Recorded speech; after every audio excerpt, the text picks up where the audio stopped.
105వ కీర్తన 1-2 వచనాల్లో, యెహోవాకు కృతజ్ఞతాస్తుతులు చెల్లించుడి, ఆయన నామమును ప్రకటన చేయుడి, జనములలో ఆయన కార్యములను తెలియజేయుడి, ఆయనను గూర్చి పాడుడి, ఆయనను కీర్తించుడి, ఆయన ఆశ్చర్య కార్యములను అన్నిటిని గూర్చి సంభాషణ చేయుడి. దేవుని బిడ్డలారా, ఇక్కడ చెప్పబడిన మాట ఏంటంటే, యెహోవాకు కృతజ్ఞతాస్తుతులు చెల్లించుడి అని చెప్తూ, ఎవరు ఆయన నామాన్ని ప్రకటన చేస్తారు, ఆయన కార్యాలు ఎవరు తెలియజేస్తారు, ఆయన గూర్చి పాడేది ఎవరు, ఆయన ఆశ్చర్య కార్యాల గురించి సంభాషణ ఎవరు చేసుకుంటారు అలాగంటే, ఎవరైతే ఆయనకి కృతజ్ఞతాస్తుతులు చెల్లించే వాళ్ళుగా ఉంటారో, దేవుడు చేసిన మేలులు మరి ఇన్ని ఉన్నాయని ఆయనకి స్తుతి చెల్లించే వాళ్ళు ఎవరుంటారో, కృతజ్ఞత ఎవరికి ఉంటుందో, ఆ కృతజ్ఞత కలిగినటువంటి వాళ్ళు ఆయన నామాన్ని ప్రకటన చేస్తారు, ఆయనను గూర్చి తెలియజేస్తారు, ఆయన పాటలు పాడతారు, ఆయన గురించి సంభాషణ చేస్తారు. ఎందుకు అనంటే, వాళ్ళ హృదయం నిండా ప్రభువును గూర్చినటువంటి కృతజ్ఞత అనేది ఉంటుంది కాబట్టి. కృతజ్ఞత ఉండేవాళ్ళు ఈ కార్యాలన్నీ చేస్తారు. కృతజ్ఞత లేనటువంటి వాళ్ళు మేలు పొందుకొని అందరూ పొందుకోవట్లా, మేము కూడా పొందుకున్నాం అని వెళ్ళిపోతా ఉంటాడు. కృతజ్ఞత పొందుకునే వాళ్ళు ఈసారి పొందుకున్నాను, ఇంకోసారి బాగాలేకపోతే అప్పుడు చూసుకుందాం వాళ్ళని వెళ్ళిపోతారు. కానీ మరి తన జీవితంలో దేవుని కార్యం ప్రారంభమైందని, దేవుడు ఆయన అద్భుతాన్ని జరిగించి ఆయనను గూర్చి నువ్వు ఎరగాలన్న ఉద్దేశంతో నీ పట్ల ఆయన సంకల్పం కలిగి ఉన్నాడన్న విషయాన్ని మర్చిపోతుంటారు. కాబట్టి ప్రియ దేవుని బిడ్డలారా, ఎవరైతే కృతజ్ఞత కలిగి ఉంటారో వాళ్ళు ఆయనను గురించి ఆయనకు కృతజ్ఞతాస్తుతులు చెల్లించేవారుగా ఉంటారు, ఆయన్ని ప్రకటన చేసేవారుగా, ఆయన కార్యాలు తెలియజేసేవారుగా, ఆయనను గూర్చి పాడేవాళ్ళుగా, ఈ కార్యాలన్నీ కూడా వాళ్ళ హృదయంలో నిండిన కృతజ్ఞతను బట్టి వాళ్ళు తప్పకుండా ప్రభువుకి తెలియజేస్తారన్న విషయాన్ని మనకు ఇక్కడ అర్థమైపోతుంది. నా ప్రియ దేవుని బిడ్డలారా, మనకు మరి మొదటి తిమోతి పత్రికలో భక్తుడైన పౌలు గారు 1:12 మొదటి తిమోతి 1:12 పూర్వము దూషకులను హింసకుణ్ణి హానికరుడైన నన్ను తన పరిచర్యకు నియమించి నమ్మకమైన వానిగా ఎంచినందుకు నన్ను బలపరిచిన మన ప్రభువైన క్రీస్తు యేసుకు కృతజ్ఞుడనై ఉన్నాను. తెలియక అవిశ్వాసం వల్ల చేస్తున్న గనక కనికరించబడుతుంది అన్నాడు. మరి పౌలు గారికి ఆయన పూర్వం ఆయనే చెప్పాడు, దూషకుణ్ణి, హింసకుణ్ణి, హానికరుణ్ణి, ఇలాంటి దుర్మార్గుణ్ణి నన్ను ఆయన శిక్షించక, నన్ను నాశనం చేయక, ఆయన నమ్మకమైన వానిగా ఎంచి నా తప్పిదాలు క్షమించి నన్ను తన ఘనమైన పరిచర్యకు నియమించాడు. కాబట్టి నేను యేసుకు కృతజ్ఞుడనై ఉన్నాను అన్నాడు. కృతజ్ఞత కలిగి ఉండేటువంటి మరి ఈ మన పౌలు గారి జీవితంలో ఎంత గొప్పగా ఆయనలో కృతజ్ఞత ఉంది అనంటే, ప్రియ దేవుని బిడ్డలారా, అపోస్తుల కార్యం 9వ అధ్యాయంలో మనం గమనిస్తే, ఎప్పుడైతే ప్రభువు ఆయన దర్శించాడో, మరి ప్రభువుని గురించి ఎరిగిన వెంటనే ఆయన ఆ యేసే దేవుని కుమారుడని ప్రకటన చేస్తూ ఆయన దమస్కులోని ప్రకటన చేశాడు. ఏ ప్రాంతంలో అయితే తను వ్యతిరేకంగా ఉండాలని కోరుకున్నాడో అదే ప్రాంతం అంతా కూడా యేసే దేవుని కుమారుడు, ఆయన మన రక్షకుడు, ఆయన ద్వారానే మన పాపక్షమాపణని ప్రకటన చేస్తే అక్కడ ఆ మాటలు విన్నటువంటి యూదులందరూ కలవరపడ్డారంట. కలవరపడి వాళ్ళు ఆయన చంపాలని ఆలోచించినప్పుడు దేవుని బిడ్డలారా, అక్కడ ఉన్నటువంటి విశ్వాసులు పౌలు గారిని గంపలో ఉంచి మరి అక్కడి నుంచి ఇబ్రాహీంకి గోడ దాటించి పంపించేశారు. అక్కడి నుంచి యెరూషలేముకు వస్తే 26వ వచనంలో యెరూషలేములో కూడా ఆయన అంత తీవ్రతగా మరి మరి ప్రభువుని గురించి ప్రకటన చేసినప్పుడు యెరూషలేములో కూడా ప్రజలందరూ ఆయన్ని చంపాలని ప్రయత్నం చేస్తే అప్పుడు సహోదరులు తెలుసుకుని ఆయన్ని కైసరికి పంపించేశారు. నా ప్రియ దేవుని బిడ్డలారా, ప్రకటన చేసే వాళ్ళు అందరూ చేస్తారు, కానీ ఇంత తీవ్రత, ఇంత పట్టుదల ఆయన్ని నమ్ముకోకపోతే ఎంత నాశనమో నష్టమో అనేదాన్ని అంత కరాఖండిగా ప్రకటించాడు కాబట్టి అంత తీవ్రత వచ్చింది. అందుకే అంత చంపాలని ప్రయత్నం చేశారు. అంత ఖచ్చితంగా వాక్యం చెప్పేవాడు ఆయన. నా ప్రియ దేవుని బిడ్డలారా, ఇంకా మనం గమనించినట్లయితే మనకు ఆయన ఫిలిప్పీ పత్రిక 3వ అధ్యాయం మనం గమనించినట్లయితే ఆయన గురి యొద్దకే నేను పరిగెడుతున్నాను అని ఆయన చెప్తాడు. ఒక మాట, క్రీస్తు యేసునందు దేవుని ఉన్నతమైన పిలుపున కలుగు బహుమానం పొందవలనని గురి యొద్దకే పరిగెడుతున్నాను అన్నారు. ఆయన పరుగు ప్రారంభించాడు. ఎందుకు? ఇంతవరకు పరిచర్యను నష్టపరిచాడు. ఇప్పుడు పరుగుతో ఆ నష్టాన్ని పూర్తి చేసేదానికి ప్రయత్నం చేసి పరిగెడతా ఉన్నారు. ఆ పరుగును ఆయన పూర్ణంగా ప్రకటించేసిన తర్వాత 2వ తిమోతి 4:7 మంచి పోరాటం పోరాడి తిని నా పరుగు కడముట్టించి తిని విశ్వాసం కాపాడుకుంటేనే అన్నారు.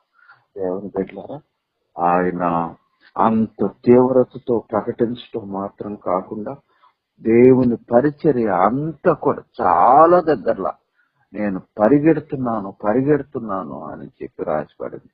పరిచర్య అంతా పరిగెత్తి పరిచర్య చేశాడు. ఆ చివరకు నా పరుగును కడముట్టించాను అని చెప్పాడు. ఎలాంటిది కృతజ్ఞత? ప్రభు కొరకు పరిగెత్తేది అలుపెరగకుండా, అది శ్రమైన, నష్టమైన, కష్టమైన, అలుపు లేకుండా పరిగెత్తింది ఈ కృతజ్ఞత. ఇది ఒక రకం, ఈ మొదటి కృతజ్ఞత. ఇది రెండవ కృతజ్ఞతను మనం గమనిస్తే మార్కు సువార్త 5వ అధ్యాయంలో ఇక్కడ మనకు గెరాసేనుల సమాధుల దగ్గర ఉండే వ్యక్తి ఆయన గురించి రాయబడింది. ప్రభు ఆయన దగ్గరకు వచ్చి ఆ సాతాను బంధకాల నుంచి అతన్ని విడిపించిన తర్వాత ఆ గ్రామస్తులందరూ వచ్చి వాళ్ళ పందులు చనిపోయినాయని ప్రభుని మా గ్రామాన్ని విడిచిపోమ్మని వాళ్ళందరూ బతిమాలుకుంటారు. 18వ వచనంలో ఆయన ధోని ఎక్కినప్పుడు దయ్యములు పట్టిన వాడు ఆయన యొద్ద ఉండనిమ్మని ఆయనను బతిమాలుకొనిను కాని ఆయన వారికి సెలవీయక నీవు నీ ఇంటి వారి యొద్దకు వెళ్లి ప్రభువు నీ యందు కనికరపడి నీకు చేసిన కార్యాలన్నిటిని వారికి తెలియజెప్పమనను. వాడు వెళ్లి యేసు తనకు చేసినవన్నీ దెకపొలిలో ప్రకటింపనారంభించగా అందరూ ఆశ్చర్యపడి. దేవుని బిడ్డలారా, స్వస్థత పొందుకున్నాడు. ఇంతకాలం కుటుంబానికి దూరంగా ఉన్నాడు. బిడ్డలు ఎలా ఉన్నారో తెలియదు, బంధువులు ఎలా ఉన్నారో తెలియదు. ఈ రోజు స్వస్థత పొందుకుంటే ప్రభు అన్నాడు, నువ్వు ఇంటికి వెళ్లి కృతజ్ఞత కలిగి ఉండమన్నాడు. కానీ వెంటనే ఇల్లు లేదు, బిడ్డలు లేరు. ఎందుకు? ఆయన ఈ రోజు తను ఎంత భయంకరమైన పరిస్థితి నుంచి రక్షించిన ప్రభువుని గురించి ఆ వాడు వెళ్లి దెకపులి ఆ ప్రాంతం అంతా ప్రకటించారంట. దేవుని బిడ్డలారా, ఇది మరొక రకమైన, రెండవ రకమైన కృతజ్ఞత. అంటే ప్రభువు చేసిన మేలుకి తన కుటుంబం తనను విడిచిపెట్టారు, తన బిడ్డలు విడిచిపెట్టారు, బంధువులు అందరూ విడిచిపెట్టనటువంటి ప్రభువు తనను ఈ రోజు మనిషిగా తీర్చిదిద్దాడు, క్షేమాన్ని ఇచ్చాడు, ఆరోగ్యాన్ని ఇచ్చాడు. హృదయం నిండా ప్రభువుకి కృతజ్ఞత ఉంది. అందుకే ఆయన వెళ్లి ఆ ప్రాంతం అంతా ప్రకటించాడు. ఎందుకు? ఈ క్షేమ స్థితికి కారణం ఆయన.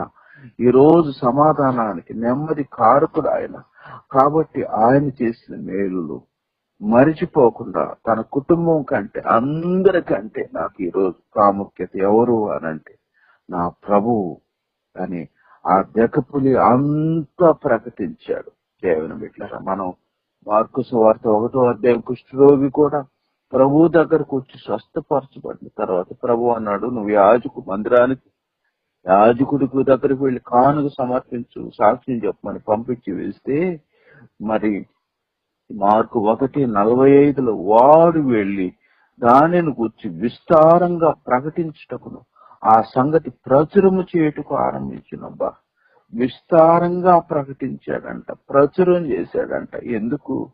ఒకసారి ఊరికి దూరంగా ఉండిపోయిన నేను, ఎవరితో సంబంధం లేదు, నన్ను పట్టించుకునేవాడు లేడు, నా క్షేమాన్ని కనుక్కునేవాడు లేడు.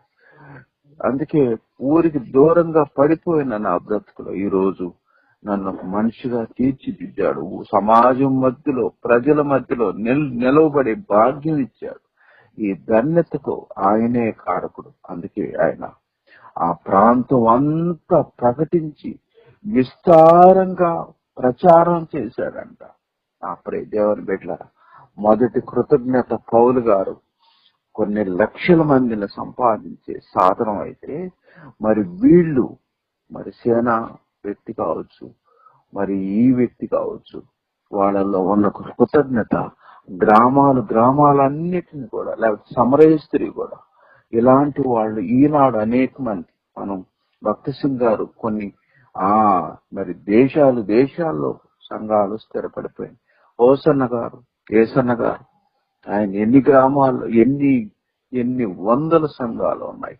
ఎంత గొప్ప పరిచర్య. ఇలాంటి వాళ్ళు కొన్ని మనకు కనిపిస్తా ఉంటారు. ఇది రెండవ రకమైన కృతజ్ఞత.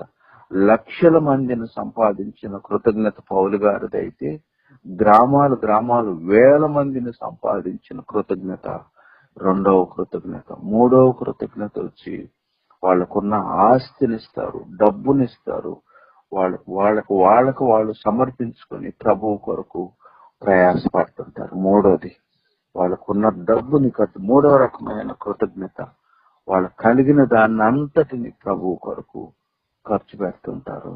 నాలుగో రకమైన కృతజ్ఞత, ఏవి లేదు, మందిరంలో చేరి కాసేపు దేవునికి స్తుతి చెల్లించేది, మరి 2 నిమిషాలు సాక్ష్యం చెప్పేది. ఇది ఖర్చు లేదు, కష్టం లేదు, చాలా సులభమైనటువంటి కృతజ్ఞత, ఈజీగా చెప్పేది. అందుకని మనం ఈ ఈజీ ప్రాసెస్ ని మరి అనుసరిస్తున్నాం.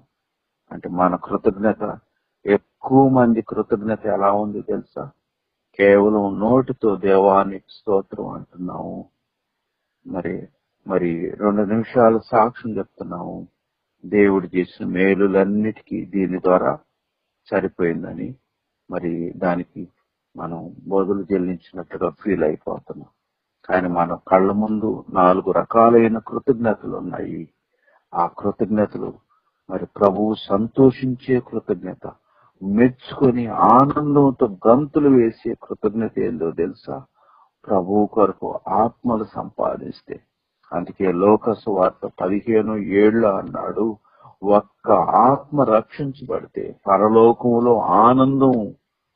నా దేవుని బిడ్డలారా, నీవు ఎంతసేపు దేవానికి స్తోత్రం అని చెప్పినా, ఖర్చు లేని సాక్ష్యం చెప్పినా, దాని ద్వారా ఒక ఆత్మ రక్షించబడదు. ప్రభువు కొరకు అలా ప్రకటిస్తే, అలా చెప్పగలిగితే అప్పుడు ఒక్క ఆత్మ రక్షించబడుతుంది. ఆ ఒక్క ఆత్మ ద్వారా పరలోకములో ప్రభువు సంతోషిస్తాడు, ఆనందిస్తాడు. ఈ రోజు నా మాటలు వింటున్న మన జీవితాల్లో మనం ఎలాంటి కృతజ్ఞత కలిగిన వారంగా ఉన్నాము? ఖర్చు లేని కృతజ్ఞత, లేకపోతే మనకు ప్రభువు కొరకు ఖర్చు పెట్టగలిగేదా, లేకపోతే మనల్ని మనం సజీవ యాగంగా సమర్పించుకునేదా? ఎలాంటి కృతజ్ఞత మనలో ఉంది? ఒకసారి పరిశీలన చేసుకుందాం. ఇకనైనా ప్రభువు కొరకు మనం సజీవ యాగంగా